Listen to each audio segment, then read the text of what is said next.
بسم الله الرحمن الرحيم. وعليه يحمل ما تقدم عن شرنبلالي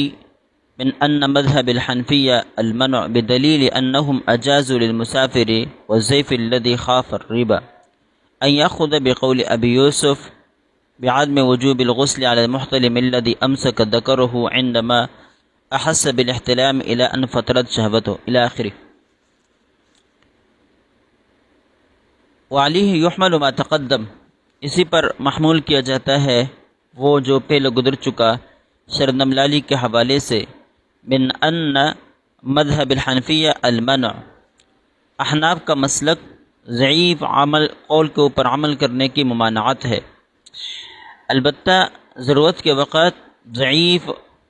قول پر عمل کرنا یہ جائز ہے، بدلیل انہم، دلیل یہ ہے کہ اجازوا للمسافر والضیف الذی خاف الربا، مسافر اور وہ مہمان جو شک پڑ جانے سے خوف کھاتا ہو، ڈرتا ہو۔ ایک مہمان کسی ایسے علاقے میں گیا، کسی گھر میں چلا گیا کہ وہاں اس کو احتلام ہوا۔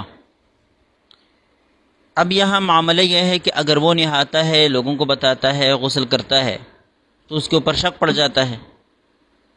اگر نہیں کرتا تو پھر جو ہے ناپاک رہتا ہے۔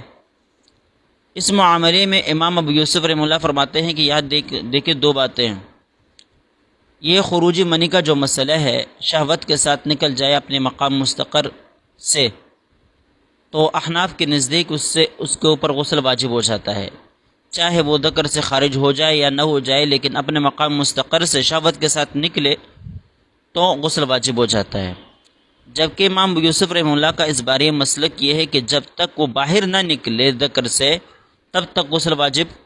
نہیں ہوتا۔ اگر ذکر سے شہوت کے ساتھ نکلے گی تو غسل واجب ہوگا، ورنہ غسل واجب نہیں ہوتا امام ابو یوسف رحمہ اللہ کے نزدیک۔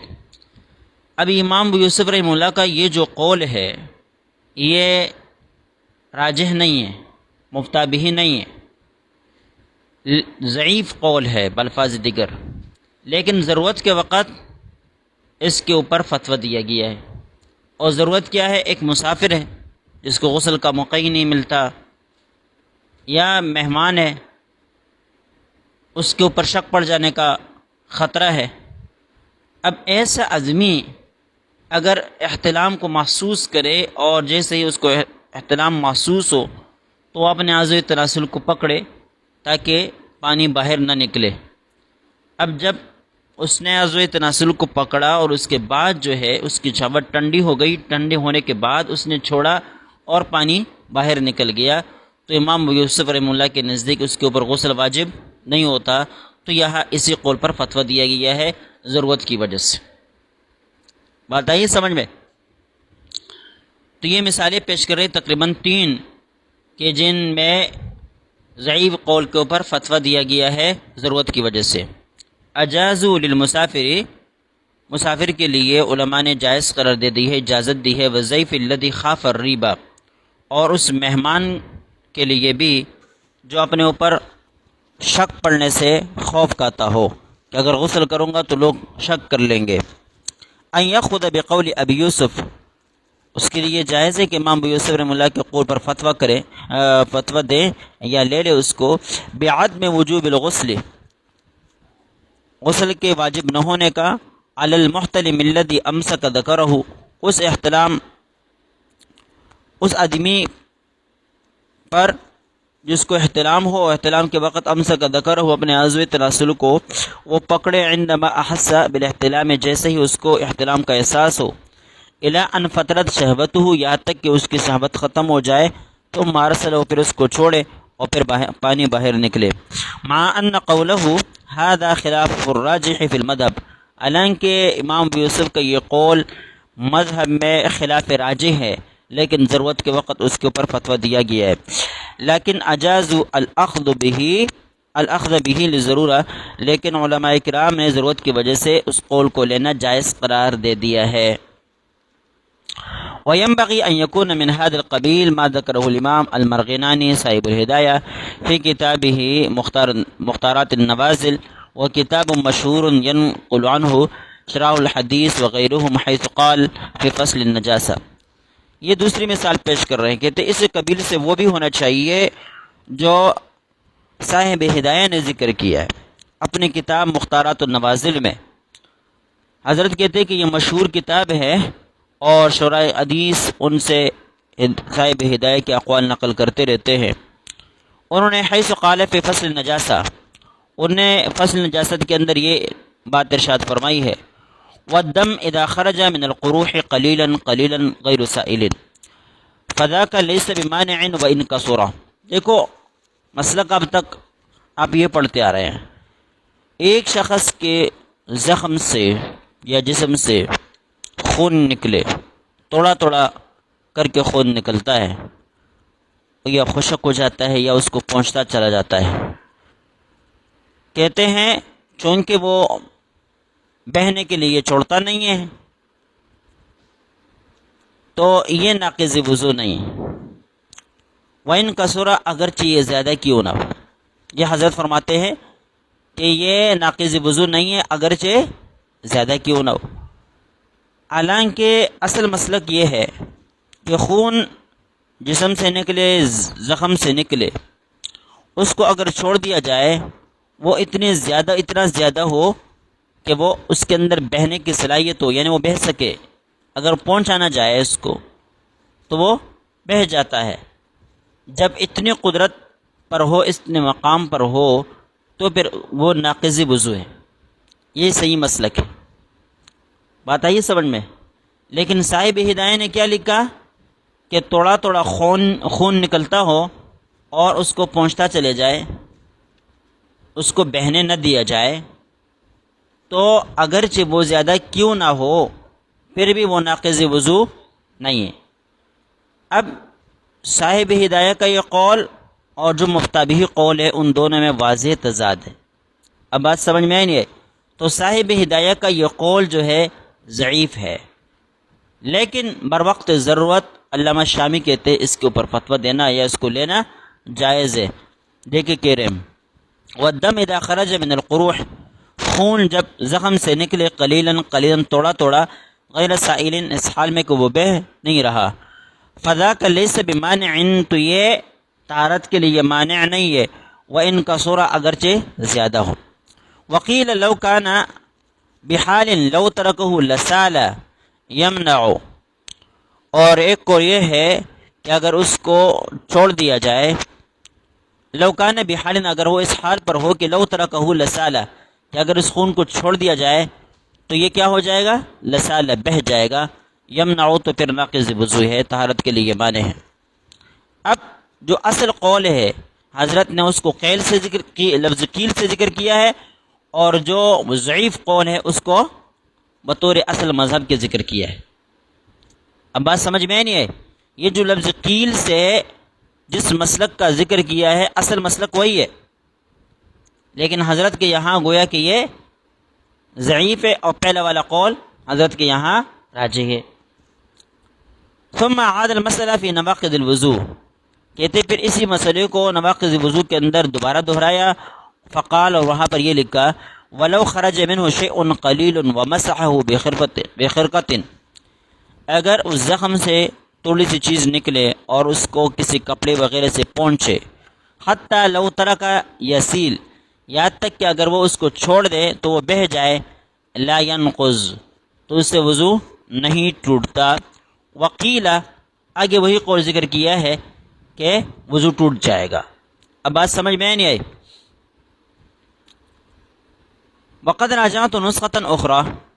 علامہ شامی کہتے ہیں کہ میں نے اس نسخے کے علاوہ دوسرا نسخہ بھی دیکھا، اس کی طرف بھی رجوع کیا، فرأیت العبارہ عبارت فیہا کذالک، دوسرے نسخے کے اندر بھی عبارت یہی تھی، یعنی صاحب ہدایہ نے بالکل خلاف واقع مسلک لکھا ہے۔ تو میں یہ سمجھا کہ شاید ہو سکتا ہے کہ نسخوں کا فرق ہو، نسخے میں غلطی ہو گئی ہو، میں نے دوسرے نسخے دیکھے، لیکن حضرت بتاتے ہیں کہ دوسرے نسخوں میں بھی بعین ہی یہی تھا جو اس نسخے کے اندر لکھا گیا تھا۔ ولا يخفى ان المشهور في عامة كتب المذهب هو القول الثاني المعبر عنه بقيل، کہتے یہ بات پوشیدہ نہیں ہے کہ مشہور قول عام کتابوں کے اندر وہی ہے جس کو حضرت نے لفظ قیل کے ساتھ تعبیر کیا ہے، اور یہ دوسرا قول ہے۔ اب بتائیے سمجھ میں۔ وَأَمَّا مَخْتَارَهُ مِنَ الْقَوْلِ الْأَوَّلِ، وہ جو انہوں نے پسند کیا ہے قول اول، اس کو اختیار کیا ہے، فَلَمْ أَرَ مَنْ سَبَقَهُ إِلَيْهِ، حضرت کہتے ہیں کہ میں نے کسی ایسے آدمی کو نہیں دیکھا جس نے اس کی طرف سبقت کی ہو، یعنی جس نے قول اول کو ترجیح دی ہو، اس کو پسند کیا ہو، اس کو اختیار کیا ہو، ایسا آدمی میں نے کسی اور کو نہیں دیکھا سوائے صاحب ہدایہ کے۔ وَلَا مَنْ تَابَعَهُ عَلَيْهِ بَعْدَ الْمُرَاجَعَةِ الْكَثِيرَةِ، اور کہتے ہیں نہ ایسے کسی آدمی کو دیکھا جنہوں نے صاحب ہدایہ کی پھر متابعت کی ہو، بعد المراجعۃ الکثیرہ، کہتے ہیں بہت مراجعات اور مطالعے کے بعد بھی کوئی ایسا آدمی نہیں ملا جس آدمی نے صاحب ہدایہ کی اتباع کی ہو اور صاحب ہدایہ کے قول پر فتویٰ دیا ہو۔ تو پتہ چلا کہ ہدایہ کا یہ قول جو ہے یہ ضعیف ہی ہے، مرجوح ہی ہے، سمجھ گئے؟ فهو قول شاذ، ضعیف اور مرجوح کیا بلکہ شاذ قول ہے یہ۔ ولیکن صاحب الہدایہ، لیکن صاحب ہدایہ جو امام جلیل من اعظم مشائخ المذہب، بڑے امام ہے اور مذہب کے مشائخ میں سے بڑے انسان ہے، من طبقت اصحاب التخریج والتصحیح، اور یہ اصحاب التخریج اور اصحاب التصحیح میں سے ہیں، کما مرہ، جیسے کہ پہلے گزر چکا۔ فیجوز للمعذور تقلیدہ فی هذا القول عند الضرورہ، لہذا معذور آدمی کے لیے صاحب ہدایہ کی تقلید کرنا اس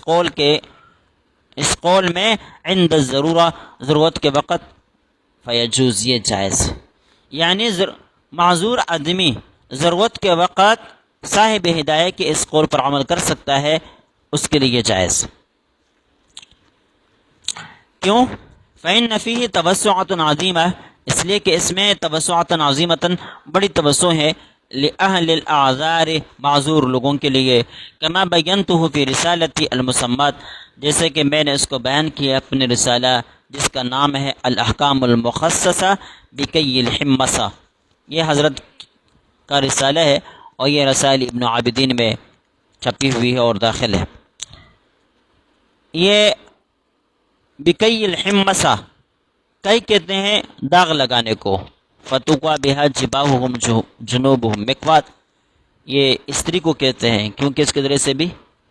داغ والا کام، یہ سارے جیسے کہ داغ والا کام ہے نا، تو اس وجہ سے کیا کہتے ہیں، مکوات کہتے ہیں۔ تو کئی کہتے ہیں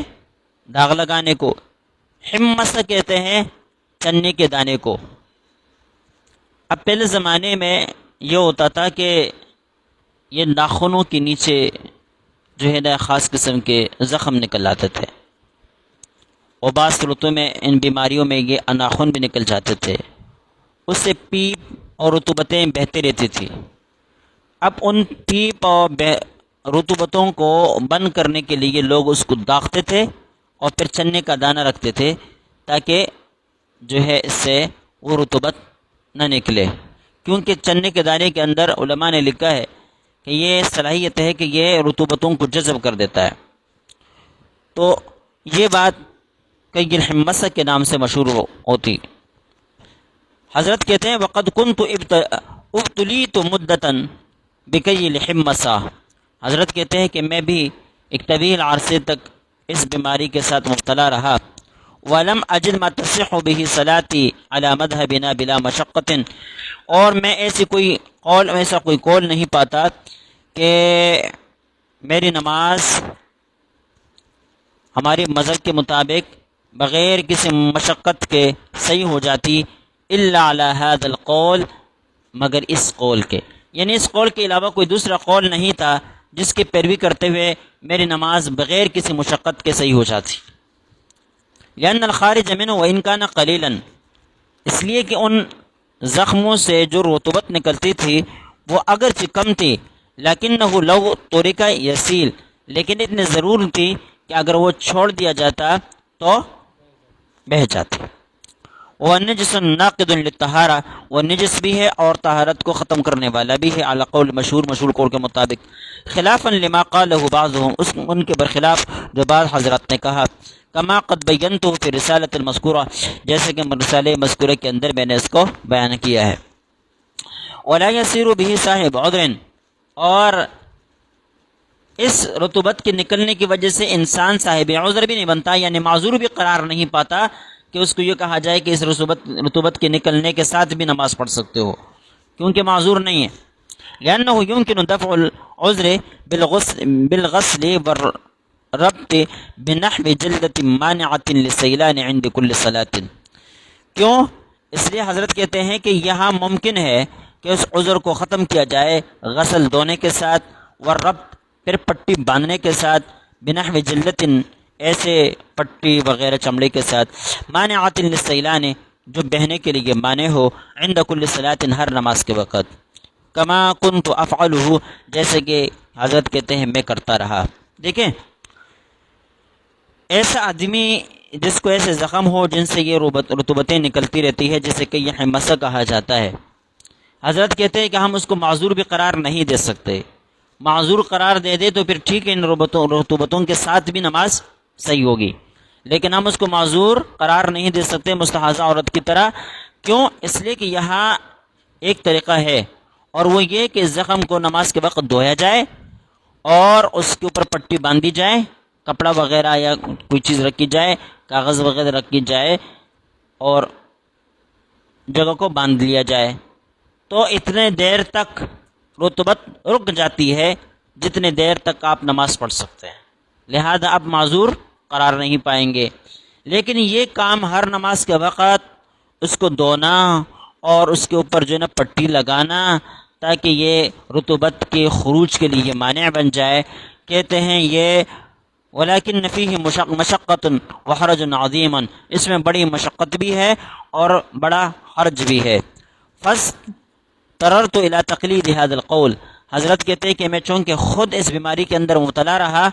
اور بار بار اس طرح کرنا میرے لیے مشکل تھا، اس لیے میں اس قول پر، صاحب ہدایت کے قول پر عمل کرنے کے لیے محتاج ہوا، لہذا میں نے صاحب ہدایت کے قول پر عمل کیا۔ ثم لما عافانی اللہ تعالی منہ، جب اللہ تعالیٰ نے مجھے عافیت دے دی، اعدت الصلاۃ تلک المدہ، تو حضرت کہتے ہیں کہ اس مدت کے اندر جتنی بھی نمازیں میں نے پڑھی تھی ان تمام نمازوں کو میں نے دہرایا، لیکن یہ دہرانا احتیاط کی بنا پر تھا۔ تو پتہ چلا کہ بھائی عذر کے وقت اور ضرورت کے وقت نہیں، عذر نہیں، ضرورت کے وقت آپ ضعیف قول کے اوپر عمل کر سکتے ہیں۔ دو مثالیں اس کی ہو گئی۔ وقد ذکر صاحب البحر، تیسری مثال پیش کر رہے ہیں، صاحب بحر نے ذکر کیا فی الحیض فی بحث الوان الدماء اقوالا ضعیفہ، خون کے رنگوں کے بحث میں صاحب بحر نے کئی اقوال ذکر کیے۔ بھائی آپ کنز قدوری میں پڑھتے آئے ہیں کہ حیض کے خون کے مختلف قسم کے رنگ ہوتے ہیں، گدلا رنگ بھی ہوتا ہے، مٹیالہ رنگ بھی ہوتا ہے، کالا بھی ہوتا ہے، لال بھی ہوتا ہے، ہرا بھی ہوتا ہے، یہ مختلف قسم کے رنگ ہوتے ہیں۔ اگر یہ حیض کے ایام میں ہو تو سب حیض ہی شمار کیے جاتے ہیں، لیکن اس بارے میں اور بھی اقوال ہے۔ بعض حضرات نے کہا کہ گدلا پانی یہ حیض کا نہیں ہے، اگر شروع میں ہو تو حیض سے شمار نہیں کیا جائے گا، آخر میں ہو تو شمار کیا جائے گا۔ ہرا پانی، بعض حضرات نے کہا کہ ہرا رنگ جو ہے یہ اگر عام عورت کو ہو تو اس کا اعتبار نہیں ہے، البتہ اگر عائشہ کو یہ آ جائے تو پھر اس کا اعتبار ہے۔ بعض حضرات نے کہا کہ پیلا رنگ اگر عائشہ کے لیے ہو،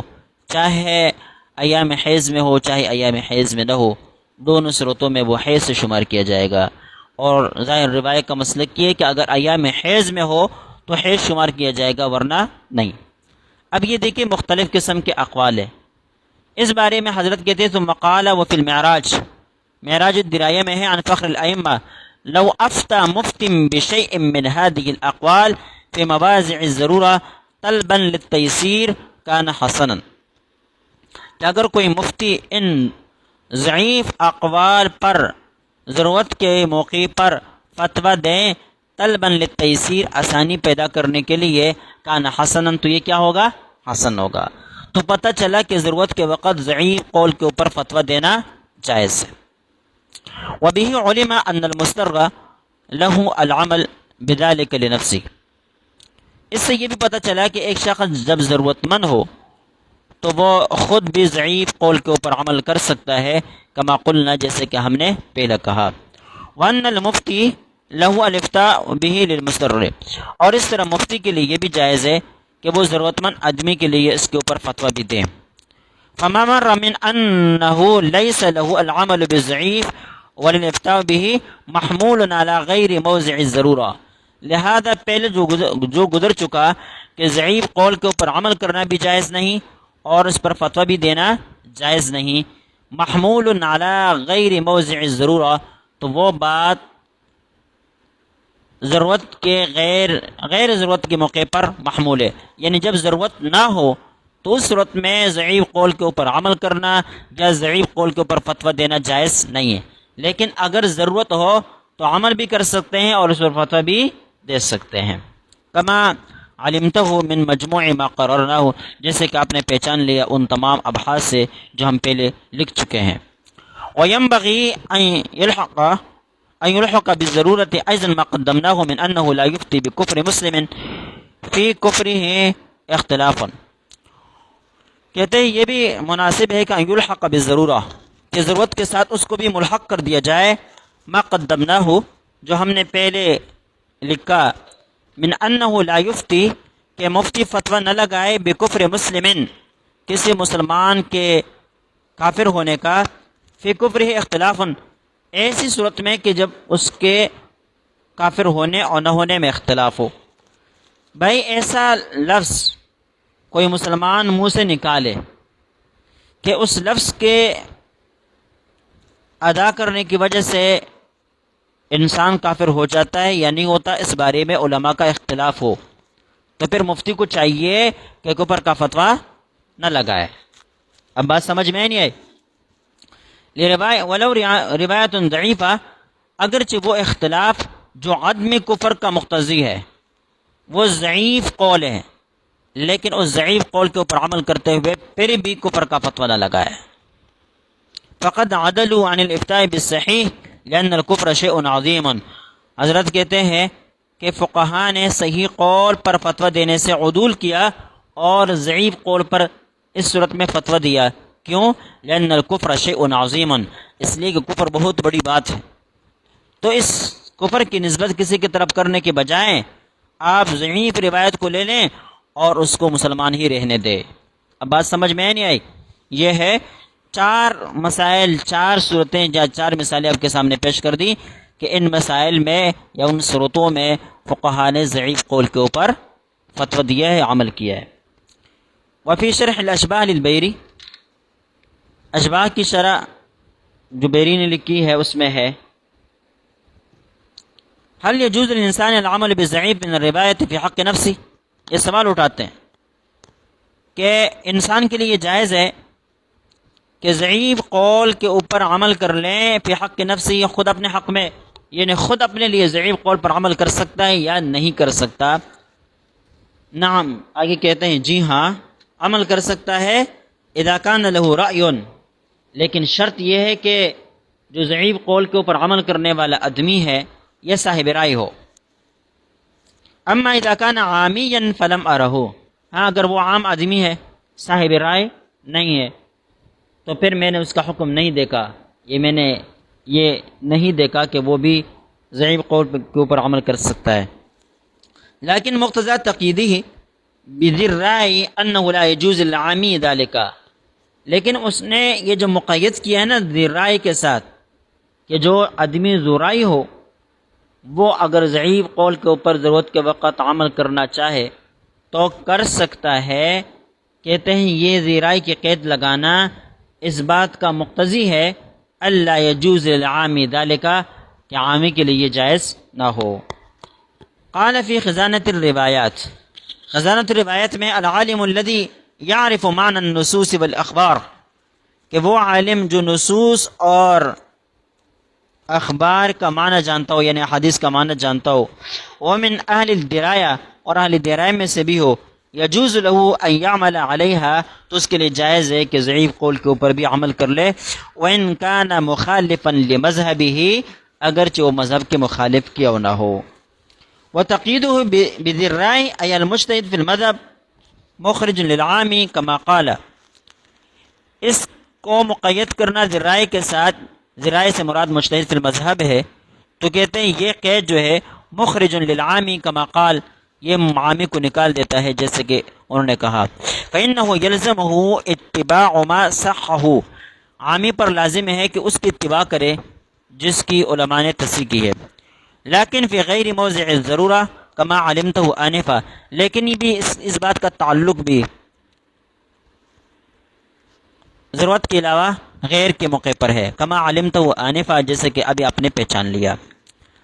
فإن قلت هذا مخالف لما قدمته سابقا من أن المفتي المجتهد ليس له العدول عما اتفق عليه أبو حنيفة وأصحابه، فليس له الإفتاء به وإن كان مجتهدا متقنا، لأنهم عرفوا الأدلة وميزوا بين ما صح وثبت وبين غيره، ولا يبلغ اجتهاده اجتهادهم كما قدمناه عن الخانية وغيرها۔ یہ بہت مضبوط قسم کا اعتراض یہ ہے کہ بھئی پہلے یہ بات گزر چکی، کوئی شخص مجتہد کیوں نہ ہو، مجتہد فی المذہب یا ترجیح اور تصحیح کے مقام تک پہنچا ہوا آدمی کیوں نہ ہو، اس کے لیے بھی جائز نہیں ہے کہ جس قول کے اوپر امام ابو حنیفہ اور ان کے شاگردوں یعنی امام محمد، امام ابو یوسف وغیرہ حضرات کا اتفاق ہو، تو مجتہد کے لیے بھی جائز نہیں ہے کہ وہ دوسرے قول پر فتویٰ دے، فلیس لہ الافتاء بہ، تو کہتے ہیں جو ان حضرات کے قول کے خلاف ہو اس پر اس مجتہد کے لیے بھی فتویٰ دینا جائز نہیں ہے، وَإِن كَانَ مُجْتَهِدًا مُتْقِنًا، اگرچہ ان کے اقوال کے خلاف فتویٰ دینے والا آدمی مجتہد بھی ہو، متقن بھی ہو، بڑے درجے کا آدمی بھی ہو، صاحب اعتماد بھی ہو، لأنهم عرفوا الادلہ، اس لیے کہ وہاں انہوں نے کیا علت بیان کی کہ اس مجتہد کے لیے بھی ائمہ کے خلاف فتویٰ دینا جائز نہیں ہے، دلیل کیا دی تھی؟ لأنهم عرفوا الادلہ، اس لیے کہ ان ائمہ حضرات نے ادلہ کو اچھی طرح پہچان لیا ہے، ومیزوا بین ما صح وثبت، اور انہیں جدا کر دیا اس کو جو صحیح طور پر ثابت ہے، وبین غیرہ، اور اس کے درمیان جو صحیح طور پر ثابت نہیں، پھر اس قول کو جب لیا ہے تو اسی پر فتویٰ دیا جائے گا، اس کے خلاف پر فتویٰ نہیں دیا جائے گا۔ ایک دوسری بات، ولا یبلغ اجتہادہ اجتہادہم، یہ جو دوسرا مجتہد ہے بعد میں آنے والا، ان کا اجتہاد پہلے والے لوگوں کے اجتہاد تک نہیں پہنچ سکتا، لہذا جب ان کا اجتہاد پہلے والے لوگوں کے اجتہاد تک نہیں پہنچ سکتا تو یہ اپنے اجتہاد پر عمل کرتے ہوئے پہلے مجتہدین کے قول کے خلاف فتویٰ نہیں دے سکتا، کما قدمنا الخانیہ وغیرہ، جیسے کہ ہم نے خانیہ اور وغیرہ کتابوں سے یہ پہلے نقل کر دیا ہے۔ بات سمجھ میں آئی نہیں آئی؟ اعتراض یہ ہے کہ پہلے آپ یہ کہہ چکے ہیں کہ کوئی مجتہد متقن بھی ائمہ ثلاثہ کے اقوال کے خلاف فتویٰ اپنے اجتہاد پر نہیں دے سکتا، اور اب آپ نے کہا کہ وہ عمل کر سکتا ہے، فتویٰ دے سکتا ہے۔ قلت ذاک فی حق من یفتی غیرہ، حضرت کہتے ہیں کہ یہ بات اس شخص کے حق میں ہے جو غیر کو فتویٰ دیتا ہے۔ کیا مطلب؟ جو مجتہد متقن بھی ہو وہ غیر کو فتویٰ دیں تو اس کے لیے جائز نہیں کہ وہ ائمہ ثلاثہ کے قول کو چھوڑ کر اپنے اجتہاد پر کسی کو فتویٰ دے، یہ اس کے لیے جائز نہیں ہے۔ ولعل وجهه أنه لما علم أن اجتهادهم أقوى ليس له أن يبني مسائل العامة على اجتهاده الأضعف، دوسرے کو فتویٰ کیوں نہیں دے سکتا؟ اس کی وجہ یہ ہے کہ ہو سکتا ہے اس کی وجہ یہ ہو کہ لما علم ان اجتہادہم، جب اس کو اس بات کا علم ہے کہ ان ائمہ کا جو ان سے پہلے گزر چکے ہیں ان کا اجتہاد اقوا، زیادہ قوی ہے، لیس لہ ان یبنی مسائل العامہ، تب جب وہ یہ سمجھتا ہے کہ پہلے لوگوں کا اجتہاد زیادہ قوی ہے تو اب اس کے لیے جائز نہیں ہے کہ عام لوگوں کے مسائل کی بنا کرے اعلی اجتہادہ الاضعف، اپنے ضعیف اجتہاد کے اوپر۔ بھائی جب وہ خود جانتا ہے کہ میرا اجتہاد پہلے گزرے ہوئے لوگوں کے اجتہاد سے ضعیف ہے، ان کا اجتہاد قوی ہے، لہذا جب وہ یہ جانتا ہے تو وہ عام لوگوں کے مسائل کو اپنے اجتہاد کے اوپر بنا نہ کرے، بلکہ عام لوگوں کے مسائل وہ اس قوی ترین اجتہاد کے اوپر بنا کرے۔ ایک بات تو یہ ہو گئی۔ دوسری وجہ، اول ان السائل انما جاء یستفتیہ عن مذہب الامام الذی قلدہ ذلک المفتی۔ دوسری بات یہ کہ جو سائل اس کے پاس آیا ہے وہ سائل اس لیے نہیں آیا کہ خود اس کی رائے معلوم کریں، بلکہ سائل تو اس لیے آئے ہے تاکہ اس کو امام کا مذہب بتلایا جائے، اس امام کا مذہب جس امام کے مسلک کے اوپر یہ مجتہد خود چل رہا ہے، خود اس کی تقلید کر رہا ہے۔ اب بات سمجھ میں نہیں ہے؟ لہذا جب سائل اس کا مسلک معلوم کرنے نہیں آیا بلکہ پہلے والے مجتہدین کے مسلک معلوم کرنے آیا ہے، تو اب اس کے اوپر یہ لازم ہے کہ اس سائل کو اپنا مذہب نہ بتائیں بلکہ پہلے گزرے ہوئے مجتہدین کا قول اور ان کا مسلک اور مذہب بتائیں۔ فعلیہ ان یفتی بالمذہب الذی جاء المستفتی یستفتیہ عنہ، لہذا اس پر لازم ہے کہ وہ اس مذہب کے مطابق فتویٰ دیں جس کے مطابق فتویٰ لینے کے لیے مستفتی اس کے پاس آ گیا ہے۔ ولذا ذکر العلامہ قاسم فی فتاواہ، یہی وجہ ہے کہ علامہ قاسم بن قطلبغا رحمہ اللہ نے اپنے فتاویٰ کے اندر یہ ذکر کیا ہے انہ سئل عن واقف شرط لنفسه التغییر والتبدیل۔ حضرت کہتے ہیں کہ ان سے ایسے وقف کرنے والے کے بارے میں پوچھا گیا جس نے وقف کے اندر اپنے لیے